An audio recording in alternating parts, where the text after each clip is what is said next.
सूर्यापेट में कांग्रेस के दो ग्रुप्स में झगड़ा, पथराव और पुलिस लाठीचार्ज, कई जख्मी।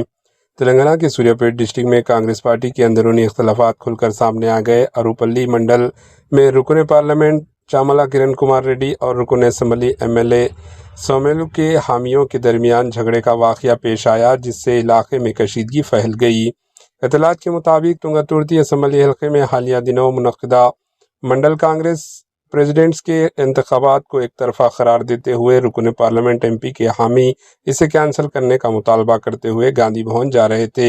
इसी दौरान एमएलए सोमेलू के हामियों ने इन्हें रोक लिया, जिसके बाद दोनों ग्रुपों के दरमियान तल्ख कलामी बहस शुरू हो गई, जो पथराव में और हाथापाई में तब्दील हो गई। वाक़े में कई अफराद जख्मी हुए, जबकि पुलिस जवान भी जख्मी होने की इत्तला है। हालात काबू से बाहर होने पर पुलिस ने लाठीचार्ज करके दोनों कांग्रेस के ग्रुपों को मुंतशिर किया और सूरत हाल पर काबू पाया। Bureau report, AHN news.